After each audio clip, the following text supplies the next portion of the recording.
Welcome to another episode of the Secular Buddhism Podcast. This is episode number 96.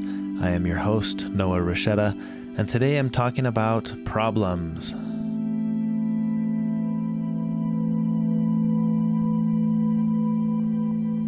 Keep in mind, you don't need to use what you learned from Buddhism to be a Buddhist. You can use it to learn to be a better whatever you already are. In this podcast episode, I want to talk about problems. And when we refer to problems, first of all, I want to recognize that while we all have problems, not all problems are equal. What we jokingly refer to as first world problems may seem to be ridiculous when looked at from the perspective of someone who's not in a first world situation, maybe someone in a third world, for example. But the emotional suffering experienced during a so-called first world problem can be just as real as any other form of mental anguish in any other given set of circumstances. So I want to be careful as I address the idea of problems, because I recognize that there are different types of problems, but I don't want to make the mistake of categorizing these problems and saying, well, your problem isn't as real or as valid as this other person's problem because theirs is worse than yours. I don't entirely agree with that line of thinking because the truth is all of the emotions and the experiences that we have are real, regardless of the circumstances. So I wanted to kind of preface this a little bit with that line of thought. And I'm sure you've all seen this or perhaps experienced this idea of first world problems. Someone on the airplane being upset because their seat won't go back, or the Wi-Fi isn't working, or, countless first world problems. That's pretty much all the problems that we experience living in a first world country are first world problems. Several years ago, I was working with someone. He had to make a quick stop to pick up some tickets for an upcoming football game, I think it was, that he was going to go to. So we stopped at the house, at his parents' house, to pick up the season tickets that I think the parents had. But anyway, as this all unfolds, he realizes that the parents had given the tickets to one of the other siblings or to an uncle, and these tickets that he had been waiting for were no longer available. And suddenly I saw this other side of this person. It was a full-blown, I'm not sure tantrum is the right word, but an absolute anger, unlike anything I had seen before. And it was actually startling and kind of scary to see how upset this person was over not having the tickets that he was told he was going to be able to get. He was really upset and like scary upset. Like I didn't know what was going to happen next. He didn't act out and do anything violent, but he was bright red and he was punching the air and cursing, and it was it was quite the spectacle to behold. And as I thought about that, it was easy to want to have the initial inclination to dismiss the experience as like, seriously, all of this over tickets. But I had to play with that thought a little bit and be like, well, wait a second, I don't know what's really going on here. Is this really about the tickets? It may seem tempting to dismiss the emotions that people feel when they arise in circumstances that we don't really agree with or understand, when instead, you can take that moment to recognize that the emotion is real and perhaps try to dig deeper into exploring what is the problem. And in this case, like I said, was it really about the tickets? Was it something deeper going on? Maybe a trigger feeling of rejection because a sibling got the tickets or the uncle got the tickets or whatever that was, some kind of emotional trigger that takes place when maybe this person doesn't get what they want. The long story short, there were countless things that could have been deeper underlying emotions that were just coming to the surface with this experience of the tickets. And as I played with that in my mind, I was able to finally conclude at the end of this mental exploration is, I don't know what just happened. I don't know what's going on. And it's not my place to make an assessment. I didn't have to make an assessment and say, well, that was valid or that was not valid. What I do know is that felt very real. This person was very clearly upset. And you can't fake those emotions. I don't know if it really was about the tickets or something deeper. But this experience I've noticed on other occasions throughout my life, whether it's standing at the DMV waiting to get your license renewed, and you're frustrated with the seeming inadequacies of how that system works, or whatever the problem may be. I've often pondered this line of thinking from Pema Chodron, where she says, the most difficult times for many of us are the ones we give ourselves. And I've thought about this when I'm experiencing a problem, whatever the problem is. And I tend to ask myself, what if the problem is the problem? And I explore more about the problem. Usually, instead of getting caught up in the circumstances that are making me feel upset, I kind of ask myself, why is this such a big deal? And I try to explore that a little bit deeper. So I want to explore this idea just for a moment here on the podcast. How do we give ourselves, if the most difficult times for many of us are the ones we give ourselves, how are we giving ourselves difficult times? And perhaps more importantly, how could I be giving myself difficult times and not know that I'm doing that? In my own experience, this mental exploration has led me down the road of exploring all of my views, my opinions, and especially my beliefs. And I've mentioned this on the podcast before. When I was going through the loss of my company and going through the bankruptcy, the attachment that I had to my labels and my stories, specifically the story that I have about myself. And at the time, that story and that label was that I am an entrepreneur.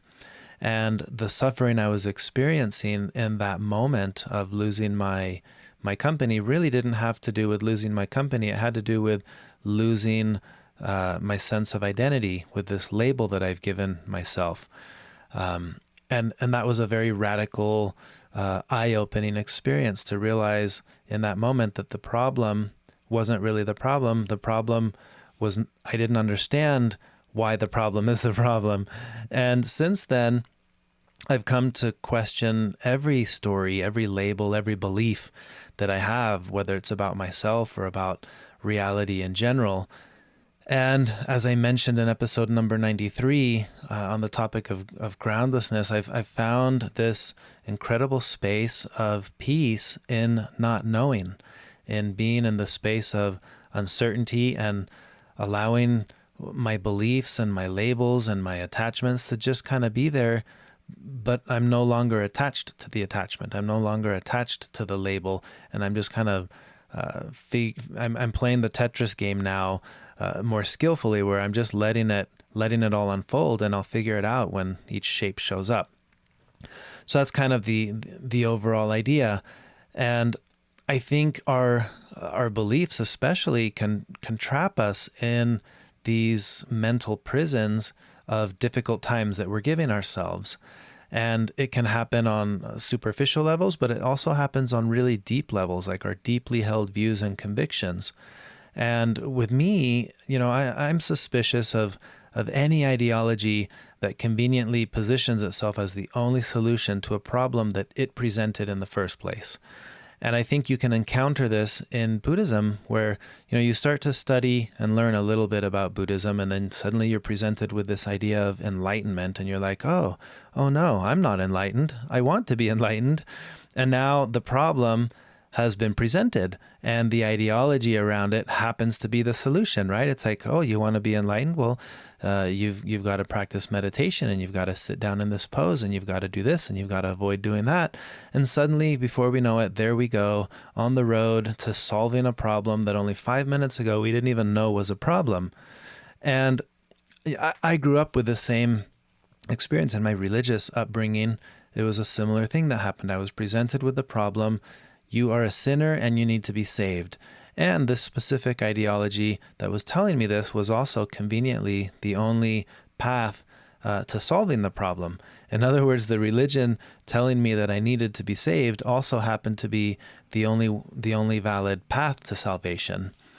And later in life, as I mentally explored this problem, I found the problem to be the problem. In my case, it felt as though my difficult times were the ones I was giving myself, and I couldn't see that. And it was in the form of my beliefs. It was as though my beliefs were saying to me, hey, don't worry, we're here to save you. And when I questioned, save me from what? my beliefs said to save you from what we're going to do to you if you don't let us save you. And that it in itself was the problem. My beliefs were there to save me from my beliefs. And in that moment, I understood that while my beliefs were indeed a solution to a problem, more importantly, they were first and foremost the problem itself. And that was a profound shift for me.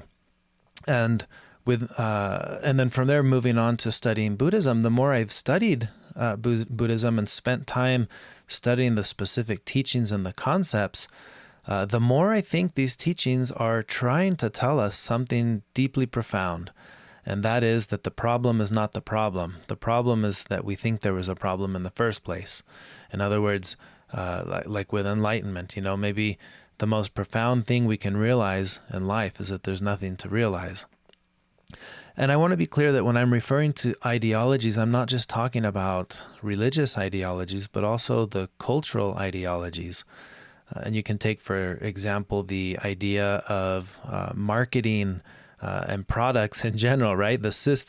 Usually the system that's selling you products to improve your looks is also the system that's ensured that you've been bought into the idea that you don't look good in the first place, right? They perpetuate that. So here you have the problem. The problem is I don't look good. The solution is XYZ product is going to make you look good.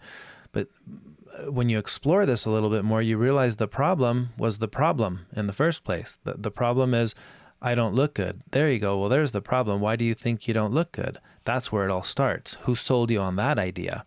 And you'll find that the cultural norms and views that sold you on that idea happen to be the same cultural norms and views that are selling you the solution. Buy this, this makeup, or get this hairstyle, or drive this kind of car, or date this kind of person, or be seen doing this kind of a job, or whatever it is. And the belief presents the problem. So that's one other way to explore this whole concept of what if the problem is the problem. I think the product ends up doing the same thing that the religion was doing, which the product is going to save you from what will happen to you if you don't buy the product. And that is, in my opinion, faulty thinking. Again, I'm not talking about the basic difficulties of life, like poverty or crime or the very real difficulties that a lot of people in the world experience in their day-to-day lives. I'm talking about the mental difficulties that we often give ourselves. They usually emerge in the form of either regrets about the past, worries about the future. But I think when we spend time in the present moment, something else entirely happens when we become fully engaged with the present moment. It's like the expression of stop and smell the roses. You can stop and smell the roses and something deeply profound happens. You see the interdependence of the roses and of all things. And I think this is something that we can learn to do in our own minds with all of our problems, all of our difficulties. And it's fair to say when I stop and I analyze this difficulty, oh yeah, that's a very real difficulty and there's something real I have to do about it. For example, if you can't make ends meet and you have a family to feed, like that's a real problem. And there's a real skillful way to deal with that problem. And then there are unskillful ways to deal with that. And that's, again, going back to the skillful versus unskillful. That's kind of what we're dealing with here. But I do think that many of the difficulties that we give ourselves in our specific culture, especially if you're listening to this podcast, it's very likely you have a smartphone or some form of access to technology or some of the things that we would start to call first world problems, even if you're not in a first world country. And we can stop and we can analyze our own views, our beliefs, our opinions, the ideas that we have about ourselves, about others, about reality. And perhaps in that moment of exploration, by looking inward, you'll find some kind of insight into the nature of some of the problems that you're dealing with in your life right now. And with that introspection and with that insight, perhaps you'll find a more skillful way of dealing with the problem. And that was the goal of this podcast episode, to explore the concept of problems simply from the perspective of analyzing what if the problem is the problem. So I wanted to share those ideas with you, and hopefully you can take something away out of that. I want to end with this funny meme that I saw, I think on Facebook, about it was two cartoon characters, and one of them was all concerned, saying, "Oh no, I think I may have been cursed. What do I do if I've been cursed? What's the best cure for a curse?" And I think it's a cat that's sitting on the couch and says something to the effect of, "The best defense against curses is to not believe in curses," and says it with the arrogance of a cat, right? Where it's like, come on, that's not even a problem that you should be worried about. And I really enjoyed that and thought that was kind of fun. The best cure against, or the best defense against curses is to not believe in curses. And perhaps some of that line of thinking can carry on into other aspects of our lives. Again, if you want to learn more about Buddhism and mindfulness, you can check out my book, No Nonsense Buddhism for Beginners. You can pick up the 5-minute mindfulness journal to start practicing mindfulness in your day-to-day life. Both of those, along with my original book, Secular Buddhism, are all available on noahrushetta.com. If you enjoyed this podcast episode, feel free to share it with others, write a review, give it a rating in iTunes.